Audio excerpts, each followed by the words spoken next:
अस्सलाम वालेकुम friends, welcome back to my channel. आज हम नर्सिंग रिसर्च का नेक्स्ट चैप्टर पढ़ेंगे, दैट इज़ सैम्पलिंग टेक्निक्स, या फिर नर्सिंग रिसर्च में जो मेथडोलॉजी का चैप्टर है, रिसर्च मेथडोलॉजी। ठीक है, तो सैम्पलिंग टेक्निक्स और सैम्पलिंग के बारे में हम डिस्कस करेंगे। सबसे पहले आपको बताया गया है कि व्हाट इज़ सैम्पलिंग। सैम्पलिंग का selecting a portion of the population to represent the whole research derive conclusion from a sample rather than testing the entire population. Sampling का मतलब ये होता है कि आप जो है एक पूरी आबादी में से, एक पूरी पॉपुलेशन में से कुछ लोगों को सेलेक्ट करते हो ताकि आप सब के बारे में अंदाज़ा लगा सको। ठीक है, पूरी पॉपुलेशन में से कुछ लोगों को चुनना ताकि उनकी स्टडी की जा सके और उनकी स्टडी से आप पूरी पॉपुलेशन के बारे में अंदाज़ा लगा सकें। ठीक है, जैसे फॉर एग्जांपल अगर आप तमाम लोगों पर रिसर्च नहीं कर सकते तो आप क्या करते हैं, उनसे कुछ लोगों को सेलेक्ट करते हैं जिनको हम कहते हैं सैम्पल। ठीक है, तो आप उन कुछ लोगों में से भी वही रिजल्ट निकाल सकते हो जो पूरी पॉपुलेशन में होगा। फॉर एग्जांपल अगर हम ये देखना चाहते हैं, जो यहाँ पे लिखा ना, अगर हम ये देखना चाहते हैं कि एक दवाई हमने बनाई जो कैंसर के पेशेंट के ऊपर काम करेंगी, ठीक है, या कैंसर के पेशेंट पर असर कर सकती है, तो हम सारे कैंसर के पेशेंट को वो दवाई तो नहीं दे सकते।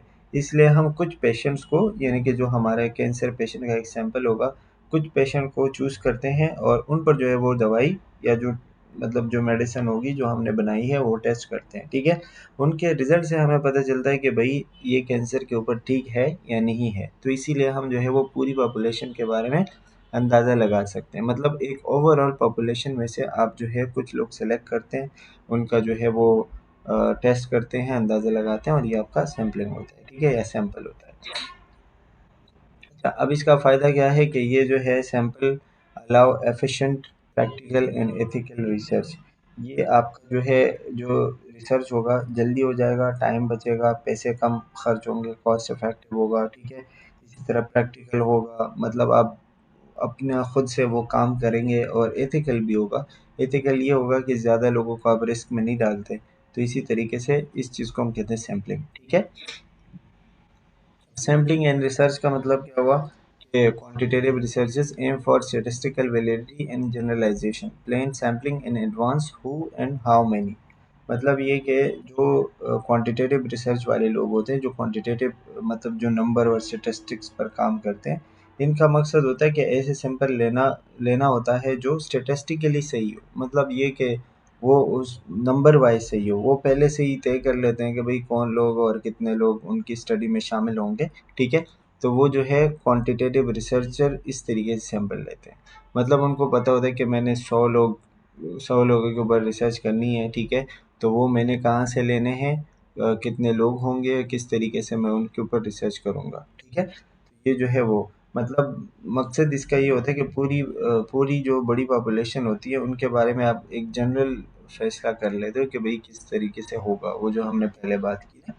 अच्छा, जैसे आप क्या कह सकते हैं इसका मिसाल, जैसे पाकिस्तान में आप समझो कि लोग चाय बहुत ज़्यादा पीते हैं ना। अब हमें पता है कि चाय पाकिस्तानियों को बहुत ज़्यादा पसंद है, लेकिन ये चीज़ हम अपने रिसर्च में कैसे प्रूव करेंगे कि हम, चलो हमने पूरी पॉपुलेशन में से कोई 1000 लोग ले लिए और 1000 लोगों में से 800 लोगों को चाय बहुत ज़्यादा पसंद है, तो हम कहते हैं कि भाई पॉपुलेशन में, यानी पाकिस्तान में 80% लोग जो है वो चाय शौक से पीते हैं या पसंद करते हैं। तो ये जो है हमें पता होता है कि कहाँ से लोग लेने हैं और कितने लोग लेने हैं। ये क्वांटिटेटिव रिसर्च की सैम्पलिंग होती है।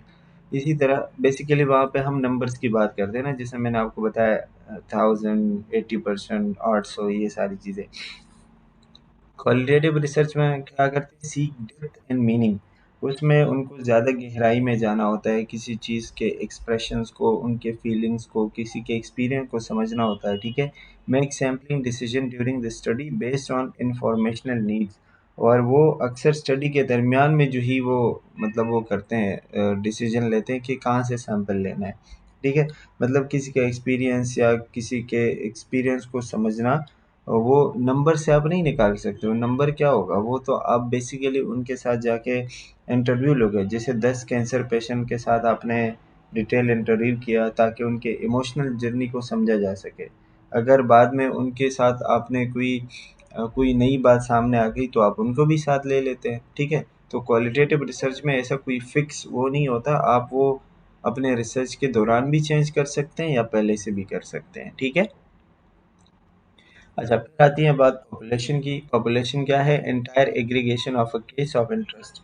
पॉपुलेशन का मतलब है वो पूरी खास पॉपुलेशन या वो लोग जिसके बारे में आप रिसर्च करना चाहते हैं या आपकी स्टडी का टारगेट है। ठीक है, मतलब मैं चाहता हूँ कि मैं जो है वो कैंसर पेशेंट्स के ऊपर, पाकिस्तान में जितने भी कैंसर के पेशेंट हैं मैं उनके ऊपर रिसर्च करना चाहता हूँ। अब ये चीज़ तो मेरे लिए बहुत मुश्किल हो जाएगी ना कि मैं भाई सारे कैंसर के पेशेंट के ऊपर रिसर्च करना चाहता हूँ। बट मेरा टारगेट वही है, तो वो मेरी पॉपुलेशन है। ठीक है, तो पॉपुलेशन का मतलब ये होता है कि रिसर्च पॉपुलेशन की हम बात कर रहे हैं। ये लास्ट टाइम भी हमने बात की थी कि वो लोग जो आपके रिसर्च का हिस्सा होता है या जिनके ऊपर आप रिसर्च करना चाहते हैं वो आपकी पॉपुलेशन होती है। ठीक है, जैसे एग्जांपल के तौर पर क्या बताया गया है, all are in the US with doctoral degrees. जैसे आपने जो है, ये यूएस क्यों था यार, पाकिस्तान होना चाहिए था, कराची होना चाहिए था। खैर, I think it is taken from the chat GPT, so I will not say anything. तो ऑल आर इन मतलब ये कहा जा रहा है कि यूएस के जितने भी नर्स हैं ना जिसके पास डॉक्टरल डिग्री है, डॉक्टरल वही मेडिकल की आप कह सकते हैं ना, कि मेडिकल की जो डिग्री है, तो वो मेरी पॉपुलेशन है, मैं उनके ऊपर रिसर्च करना चाहता हूँ। तो मतलब आपकी पॉपुलेशन सिर्फ यूएस के नर्स ही है। ठीक है, दूसरी आबादी आप नहीं कह सकते हो। अच्छा, दूसरा, all male patient who had cardiac surgery in a hospital in 2009। वो लोग जिन्होंने 2009 में किसी हॉस्पिटल में कार्डियक सर्जरी से वो गुजरे हैं। ठीक है, तो वो जो है आपकी पॉपुलेशन का हिस्सा है। मतलब सिर्फ वो लोग जिनके ऊपर आप रिसर्च करना चाह रहे हैं, जो आपका ड्रीम है, जो आपका टारगेट है, वो आपकी पॉपुलेशन है। ठीक है, रिसर्च में हम ये चीज़ देखते हैं। अच्छा, population include human record hospital और ऑर्गेनाइजेशन। पॉपुलेशन में सिर्फ इंसान नहीं हो सकती। इंसान मतलब पॉपुलेशन जो है ना वो सिर्फ इंसान नहीं हो सकती, ये कुछ भी हो सकता है। जैसे आपका जो ग्रुप आप बनाना चाह रहे हो उसमें आपके हॉस्पिटल के रिकॉर्ड्स आ सकते हैं, स्कूल्स आ सकते हैं, ऑर्गेनाइजेशन आ सकती है, मेडिसिन की कंपनीज आ सकती है, ब्लड सैंपल या लैब के रिजल्ट्स या फिर इस तरह की दूसरी चीज़ें कुछ भी हो। ठीक है, तो वो आपके पॉपुलेशन में आते हैं। मतलब आप सिर्फ इंसान की बात नहीं कर रहे हो यहाँ पे, कोई भी चीज़ जो आपके रिसर्च का हिस्सा होगा, जिसके ऊपर आप रिसर्च करना चाह रहे हो, ठीक है, वो आपकी पॉपुलेशन है। अच्छा, पॉपुलेशन क्राइटेरिया क्या है? यानी आप अपने लोगों को, अपने रिसर्च में लोगों को किस तरीके से इंक्लूड करोगे। आप जिन लोगों के ऊपर आप रिसर्च करना चाह रहे हो, तो आप हर किसी को तो नहीं इंक्लूड करोगे ना अपने रिसर्च में। अपने रिसर्च में आपके लिए या आपने जो लोगों को इंक्लूड करना है उनके लिए आपके पास क्या क्या क्राइटेरिया है, मतलब क्या तरीकाकार है। तो उसमें हम दो चीज़ें देखते हैं, एक एलिजिबिलिटी इंक्लूजन क्राइटेरिया, एक एक्सक्लूजन क्राइटेरिया। एलिजिबिलिटी, इंक्लूजन और एक्सक्लूजन को याद रखो। ठीक है, मतलब ये वो रूल्स या वो शर्तें हैं जो ये तय करती हैं कि आपके रिसर्च में कौन शामिल हो सकता है और कौन शामिल नहीं हो सकता। ठीक है, तो इंक्लूजन क्राइटेरिया यानी हु क्वालिफाइज, कौन क्वालिफाई करेगा, और एक्सक्लूजन क्राइटेरिया जो क्वालिफाई नहीं करेगा। ठीक है। अच्छा, अब जैसे फॉर एग्जांपल आप कह सकते हो कि जैसे यहाँ पे लिखा है एल्डरली पेशेंट एज 65 प्लस। जैसे आप किसी के ऊपर, अगर आप किसी बुढ़ापे की बीमारियों के ऊपर रिसर्च करने जा रहे हैं, तो आपके क्राइटेरिया जो है वो कुछ ऐसा हो सकता है, जैसे कि वो लोग जिसकी एज 65 ईयर प्लस है। ठीक है, वो इंग्लिश मतलब इंग्लिश स्पीकिंग कर सकते हैं या इंग्लिश पढ़ सकते हैं। ठीक है, और वो हॉस्पिटल के 50 माइल्स के अंदर अंदर रहते हो, यानी हॉस्पिटल से बहुत ज़्यादा दूर नहीं हो। ठीक है, तो वो मेरे रिसर्च का हिस्सा होगा। तो ये होगा इंक्लूजन क्राइटेरिया। अब एक्सक्लूजन क्राइटेरिया यानी निकालने का क्या होगा कि भाई आप कह सकते हो कि जो वो लोग जो बेहोश है, जिनकी उम्र 65 से कम है, जिनको इंग्लिश नहीं आती या इंग्लिश नहीं पढ़ सकते। ठीक है, जिनको क्या कह सकते हैं, डिमेंशिया है आप कह सकते हो, यानी उनकी याददाश्त कमज़ोर है, उनको चीज़ें याद नहीं है, तो वो आपके रिसर्च में शामिल नहीं होंगे। ठीक है, तो सिंपल बात ये है कि जो लोग आपके रिसर्च का हिस्सा होंगे और वो आप उनको शामिल करेंगे, वो एलिजिबिलिटी क्राइटेरिया यानी कि इंक्लूजन क्राइटेरिया में आएंगे। जो एक्सक्लूजन क्राइटेरिया का मतलब ये होगा कि जो आपके रिसर्च में शामिल नहीं होंगे। ठीक है, I hope you got it. अच्छा, फिर इसी तरह होता है target versus accessible population. Target population क्या है? Group the researcher want to generalize to. ठीक है, यानी वो आबादी जिस तक एक रिसर्चर पहुंचना चाहता है। जैसे मैंने आपको बताया कि सारे पाकिस्तान के जितने भी कैंसर के पेशेंट हैं उनके ऊपर मैं रिसर्च करना चाह रहा हूँ।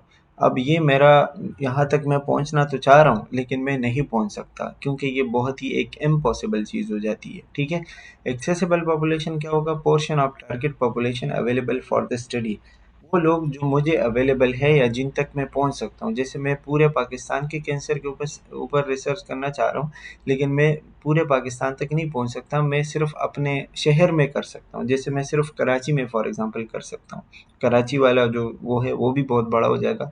बट फॉर एग्जांपल आप मान लो कि मैं सिर्फ कराची में कर सकता हूँ, तो वो एक्सेसिबल पॉपुलेशन है, ठीक है। मतलब ये कि जहाँ तक आप पहुँचना चाह रहे हो ना, लेकिन वो बहुत ही बड़ा है, वो बहुत ही एक बड़ी बात हो जाएगी। वो टारगेट पॉपुलेशन जो आपके पास अवेलेबल है, जिनके जिनके ऊपर आप रिसर्च कर सकते हो, ठीक है, वो जो है आपका एक्सेसिबल पॉपुलेशन। जैसे यहाँ पे आपके लिखा हुआ है टारगेट। टारगेट मतलब all diabetic patient in the US. US में पाकिस्तान में ही ले लो, पाकिस्तान के जितने शुगर के पेशेंट हैं, तो वो जाहिर है मैं वहाँ तक तो नहीं पहुँच सकता। कहा जाता है कि कुछ 34% पॉपुलेशन पाकिस्तान की डायबिटिक है, ठीक है। और एक्सेसिबल वो जो एक क्लिनिक में या एक हॉस्पिटल में मुझे मिल जाएंगे, ठीक है, तो वो एक्सेसिबल होंगे, ठीक है। अब यहाँ पे जो है ये चीज़ आपने याद रखनी है, ठीक है। नोट में क्या लिखा हुआ है? Clarity in defining population enhances evidence based practice. इस फ़र्क को क्लियर समझना और डिफाइन करना बेहद ज़रूरी है। मतलब ये दोनों के बीच में कि एक्सेसिबल कौन सा है और टारगेट कौन सा है। इससे आपकी रिसर्च का जो एविडेंस और उसकी प्रैक्टिस की जो एप्लीकेशन है ना, वो ज़्यादा स्ट्रॉन्ग और क्लियर हो जाती है, ठीक है। तो ये जो है मतलब टारगेट और एक्सेसिबल में आपको फ़र्क पता होना चाहिए। एंड इससे मुझे लगता है कि सवाल आएगा, पूछ सकते हैं। अच्छा, अब है importance of defining population. Importance क्या है भाई, इस चीज़ की क्या इम्पोर्टेंस है? तो ये ज़रूरी क्यों है? Researchers should describe their population clearly to allow replication, help user जज applicability of results, assess generalizability of finding. यानी कि दूसरा रिसर्चर भी वही स्टडी कर सके, मतलब ये रिप्लिकेट कर सके ना। अगर आप कैंसर के ऊपर स्टडी करना चाहते हो और आपने पॉपुलेशन को चूज़ की है, तो दूसरा बंदा भी कहीं जाके उस चीज़ के ऊपर रिसर्च कर सके, ठीक है। इसी तरह जो आपके यूज़र्स होंगे, जो डॉक्टर या नर्स जो देख सके कि ये रिज़ल्ट उनके पेशेंट पर कितना फिट हो सकता है, जो आपके रिसर्च का रिज़ल्ट आया होगा, तो वो उनके लिए कितना सही है। इसी तरह असेस जनरलाइजेबिलिटी ऑफ फाइंडिंग्स, यानी हम ये फैसला कर सकें कि रिज़ल्ट किस हद तक पूरी पॉपुलेशन पर अप्लाई कर सकते हैं या नहीं कर सकते हैं, ठीक है। तो ये बेसिकली उसकी इम्पोर्टेंस होती है। पॉपुलेशन से अगर आपने सैंपल सही ली हो, आपकी पॉपुलेशन सही हो, ठीक है, तो ये सारी चीज़ें बेहतर हो जाती है, आपका रिज़ल्ट सही आता है। अच्छा, फिर इसी तरह आता है सैंपल एंड सैम्पलिंग्स। जो सैंपल क्या है? Subset of the population. वो जो हमने बात की कि पॉपुलेशन का एक छोटा हिस्सा, या फिर जो आपने उसमें से जो लोग सेलेक्ट किए हैं ना, वो आपके पॉपुलेशन का सैंपल होता है। यानी अगर आप जो है पूरे पूरे पाकिस्तान के 25 करोड़ आबादी को तो आप नहीं सेलेक्ट कर सकते हो ना। आप उसमें से जो है 1000-2000 लोग चलो सेलेक्ट कर सकते हैं। तो ये आपके उस आबादी का सैंपल हुआ, ठीक है। यानी पूरे पॉपुलेशन में से आपने जो लोगों को सेलेक्ट किया या आपने एक सबसेट ले लिया, ठीक है, तो वो जो है आपका सैंपल है, ठीक है। पूरी यानी पाकिस्तान की पूरी पॉपुलेशन से 1000 लोगों का एक छोटा सा ग्रुप, दैट इज सैंपल, ठीक है। एक तो ये लोग इतना हॉर्न बजाते हैं। अच्छा, दूसरा जो है सैम्पलिंग। सैम्पलिंग क्या होता है? पार्टिसिपेंट जो आप सेलेक्ट करते हो ना, वो किस तरीके से सेलेक्ट करते हो, प्रोसेस ऑफ सेलेक्टिंग पार्टिसिपेंट्स। जो लोग आपके रिसर्च में होंगे, शामिल होंगे, उनका सेलेक्ट करने का तरीका कार क्या होगा? जैसे कि किसी सिटी से आप जो है उसमें 1000 घर हैं, और उन 1000 में से आप हर 10वें घर से एक बंदा चूज़ करते हो, तो वो सैम्पलिंग का तरीका कार होता है, ठीक है। यानी कि हर 10वें घर से आप 1 या 2 बंदे सेलेक्ट करते हो, इट इज़ कॉल्ड सैम्पलिंग। एक तरीका कार हुआ ना, मतलब सैम्पलिंग का हुआ, एक तरीका कार हुआ, ठीक है। अच्छा, तो अब पर्पस क्या है? Economic and practical way to study large population. इसका मकसद ये होता है कि भाई फ़ायदा ये होता है कि ये एक तमाम लोगों को स्टडी करने का एक तरीका होता है। इसमें ये नहीं होता कि भाई आप अपने हिसाब से सेलेक्ट करें, तो वो जो है होगा या नहीं होगा, वो तो आपके हिसाब से है ना।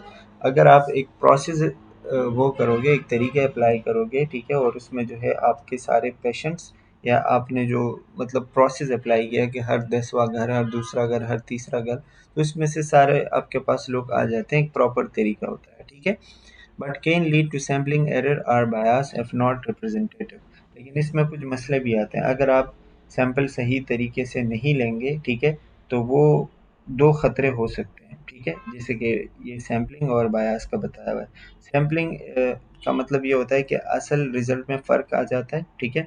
अगर आपने सैम्पलिंग एरर की, यानी आपने 1000 लोगों में से जो है वो कहा, वो जो हमने चाय की एग्जांपल ली थी ना, कि 1000 लोगों में से 80 लोगों ने कहा कि हाँ हमें चाय पसंद है, लेकिन असल में ऐसा है ही नहीं। असल में तो पाकिस्तान में जैसे फॉर एग्जांपल 50% लोग पसंद करते हैं, तो आपके रिसर्च का रिजल्ट गलत आ गया। ये क्यों ऐसा होगा? अगर आपने सैंपल सही तरीके से नहीं लिया होगा, ठीक है।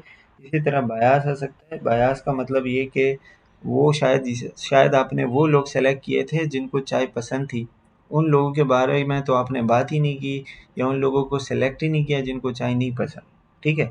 तो बायास आता है, मतलब वो रिप्रेजेंटेटिव नहीं है, ठीक है। ये वो जो आपकी जो रिसर्च थी, आपका जो डेटा था, वो एक ही तरफ जा रहा था, मतलब सिर्फ झुकाव एक ही तरफ था उसका, ठीक है। तो ये जो है सैम्पलिंग एरर और बायास हो सकते हैं अगर आप सैम्पलिंग सही तरीके से नहीं कर सकते, ठीक है।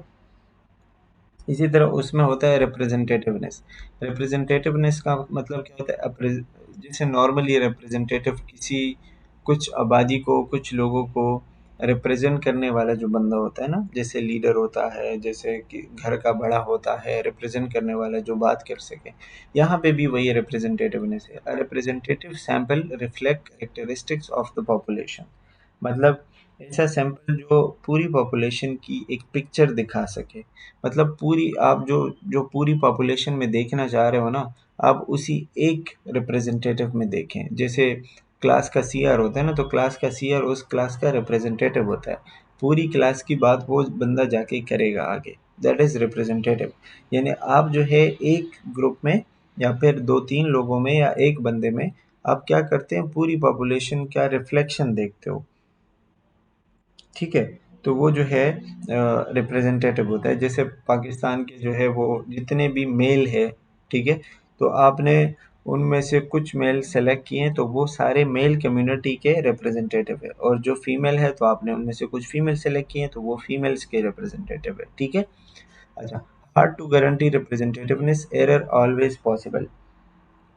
अब ये चीज़ जो है ना कि गारंटी देना मुश्किल होता है कि सैंपल जो आपने रिप्रेजेंटेटिव लिया है वो ठीक ही होगा। गलती कहीं न कहीं हो जाती है, और एरर हमेशा पॉसिबल होता है कि कुछ कमी या कुछ फ़र्क तो रह जाता है, वो तो होता ही है हमेशा, ठीक है। अच्छा, quantitative researches strive to minimize bias. अब क्वांटिटेटिव रिसर्च की एक बड़ी क्वालिटी ये होती है कि वो बायस को, यानी गलती को कम से कम करती है, ठीक है। इसलिए वो रैंडम सैम्पलिंग जैसे तरीके इस्तेमाल करती हैं ताकि हर शख्स के सेलेक्ट होने का चांस जो है वो इक्वल हो, ठीक है।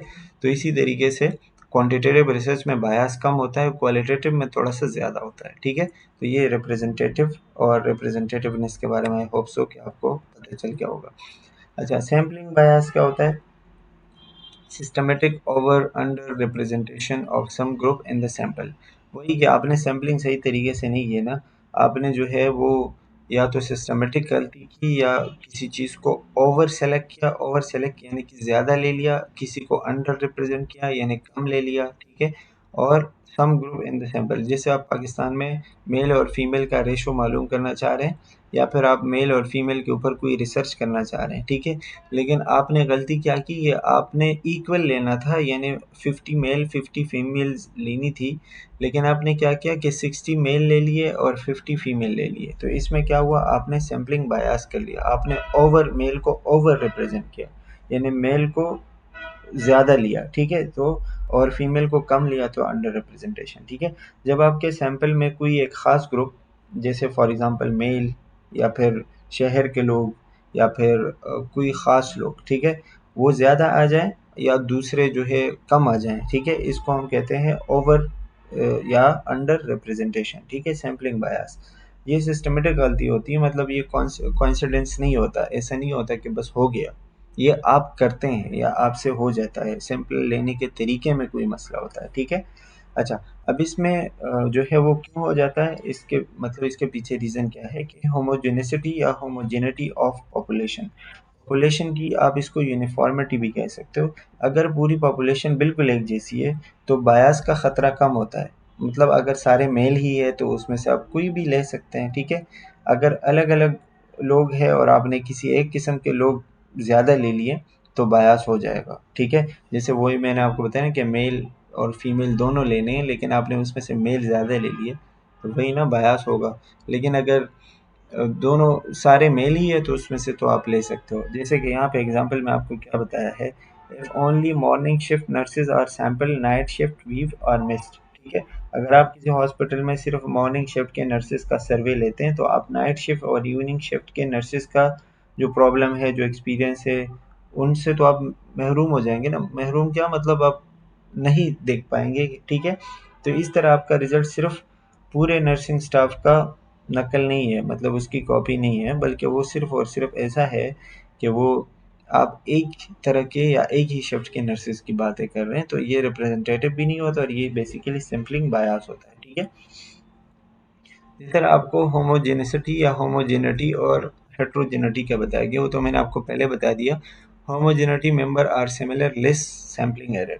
सारे लोग जो है वो एक जैसे होंगे किसी जगह पे, ठीक है? तो वो होमोजेनिटी होगा। इसमें सब लोग या सारी चीज़ें जो है वही ना, कि लगभग एक जैसी होती है। सैंपल लेना इसमें से आसान होता है, सैंपल एरर का मसला उसमें इतना नहीं होता है, यानी ख़तरा गलती होने के चांसेस कम होते हैं, ठीक है? जैसे blood samples from the same person, आपने एक बंदे से 10 दफ़ा ब्लड का सैंपल ले लिया, तो जाहिर है एक बंदे का ब्लड है ना, तो वो चेंज तो नहीं होगा। हर बार आप जब उसका ब्लड ग्रुप चेक करोगे या दूसरी चीज़ें चेक करोगे, तो वो सेम ही आएंगी। मतलब क्या हुआ कि वो होमोजेनस है या होमोजेनिटी है, एक जैसी चीज़ है, ठीक है? हेट्रोजेनिटी पॉपुलेशन जिसमें मुख्तलिफ लोग हो, इसमें डिफरेंट चीज़ें होती हैं जो बहुत ज़्यादा अलग अलग होती हैं एक दूसरे से। जैसे उनकी एज अलग है, उनकी लाइफस्टाइल अलग है, उनकी सेहत अलग है, उनकी सोच अलग है, ठीक है? तो ये उनका ब्लड प्रेशर अलग है, उनका स्ट्रेस अलग है, ये सारी चीज़ें जो है वो अलग अलग होती है। लेकिन यहाँ जो है बायस का ख़तरा बहुत ज़्यादा है। Members are very widely, very यानी चेंज होना, एक दूसरे से बिल्कुल अलग होते हैं। और ग्रेटर रिस्क ऑफ बायस यानी गलती होने का ख़तरा ज़्यादा होता है। तो जितनी पॉपुलेशन हेट्रोजेनस होती हैं यानी अलग अलग होती हैं, तो वहाँ पे अ, मेहनत ज़्यादा चाहिए होती है, आपको मेहनत ज़्यादा करनी पड़ती है सैंपल बनाते वक्त, और वो सेलेक्ट करने वक्त जो है आपसे आपको बहुत ज़्यादा मेहनत करनी पड़ेगी। लेकिन अगर होमोजेनस है, तो वहाँ पे इतना कुछ नहीं है, सैम्पलिंग का ख़तरा जो है वो कम होता है। सही है? इस तरह इसमें है स्ट्रेटा। स्ट्रेटा म्यूचुअली एक्सक्लूसिव सब ग्रुप ऑफ अ पॉपुलेशन। मतलब एक पॉपुलेशन जो आपने सेलेक्ट किया, उनको आप ग्रुप्स में डिवाइड करते हो। जैसे कि फॉर एग्जांपल एक पॉपुलेशन के अंदर अलग अलग सब ग्रुप्स बनाना, जिसमें लोग अपनी किसी ख़ास प्रॉपर्टी या कैरेक्टर की वजह से उसमें शामिल हो। जैसे कि आपने मेल को अलग ग्रुप में डाल दिया, फीमेल को अलग ग्रुप में डाल दिया, इट इज़ कॉल्ड स्ट्रेटा, यानी मेल और फीमेल का आपने अलग अलग ग्रुप बनाए, ठीक है? इसी तरह उम्र के यानी एज के आप स्ट्रेटा बना सकते हो। वो लोग जो 30 साल से कम है, तो आपने उनका अलग ग्रुप बनाया, ठीक है? वो लोग जो 30 और 45 के बीच में है, वो अलग हो गया। जो लोग 46 के प्लस है, वो अलग एक ग्रुप हो गया। ग्रुप्स बनाना उनके किसी भी कैरेक्टर के बेस पे, इस चीज़ को स्ट्रेटा कहते हैं, ठीक है? अच्छा, इससे क्या होता है, इससे भी सैंपल की रिप्रेजेंटेटिवनेस जो है वो बेहतर होती है, मतलब आप सही तरीके से डेटा ले सकते हैं। यहाँ पे आपको सैम्पलिंग फ्लो बताया गया है कि आप जो है वो किस तरीके से आप पहुँचना चाह रहे होते हो। तो ये जो था ना टारगेट पॉपुलेशन, वो जो पहले हमने बात की, to whom do you wish to generalize the finding, जिनके ऊपर आप रिसर्च करना चाह रहे हो, या वो जो आपकी ड्रीम है, जिस ग्रुप तक आप अपने रिजल्ट्स पहुंचाना चाह रहे हो, या जिस जिस पर आप रिजल्ट करना चाह रहे हो, रिसर्च करना चाह रहे हो, यानी पाकिस्तान के तमाम हार्ट के पेशेंट्स, ठीक है? लेकिन वो तो आपके लिए बड़ा मुश्किल हो जाएगा। तो फिर क्या होता है, accessible population, which population do you have access, जहाँ आपकी रसाई है, जहाँ वो चीज़ें जहाँ पे आप जो है वो आपकी पहुँच है, ठीक है? तो वो हिस्सा जहाँ तक आपकी पहुँच है, वो आपकी एक्सेस है। जैसे आपको कराची का कोई एक हॉस्पिटल मिल गया, सिविल हॉस्पिटल ले लो, आगा खान ले लो, इंडस ले लो, ठीक है? वहाँ तक आपके पेशेंट्स आपको मिल जाएंगे, ठीक है? तो एक्सेसिबल पॉपुलेशन है। फिर the sampling frame, through what resources can you access them. ऐसे क्या चीज़ें हो सकती हैं कि उन चीज़ों को यूज़ करते हुए आप उन हार्ट के पेशेंट तक पहुंच सकें। ठीक है, तो वो डिफरेंट चीज़ें, जैसे हॉस्पिटल का पेशेंट रजिस्टर हो गया, उनके फ़ोन रजिस्टर हो गया, यूनिवर्सिटी के लिस्ट, स्टूडेंट की लिस्ट हो गई, कुछ ना कुछ ऐसा होगा जिस चीज़ के ज़रिए आप उन मरीजों तक पहुंच सकेंगे। और फिर लास्ट में द सैंपल, यानी who is participating in your study. अब ज़ाहिर है, अब सब मरीजों तक आप पहुंच गए तो सब तो आपके रिसर्च में पार्टिसिपेट भी नहीं करेंगे ना। जो जो लोग आपके रिसर्च में पार्टिसिपेट करेंगे वो आपका सैंपल हो गया। ठीक है, तो आई होप कि आपको समझ आ गया होगा। पॉपुलेशन, टारगेट पॉपुलेशन, वो जिन तक आप पहुंचना चाह रहे हो। एक्सेसिबल पॉपुलेशन, जो आपके एक्सेस में है, जिस तक आप वाकई पहुंच सकते हैं। फिर सैम्पलिंग फ्रेम वो होगा कि जिन तरीकों के ज़रिए आप उन लोगों को कांटेक्ट करेंगे, एक्सेस करेंगे। और फिर लास्ट में सैंपल वो होगा जो वाकई आपके रिसर्च में शामिल हो जाएंगे। ठीक है, तो ये सैम्पलिंग फ्लो होता है। ठीक है, so that's all for the first part of this chapter. Next हम sampling design and quantitative studies पढ़ेंगे, that will be non probability sampling. That will be our next topic. And तब तक के लिए अल्लाह हाफिज़।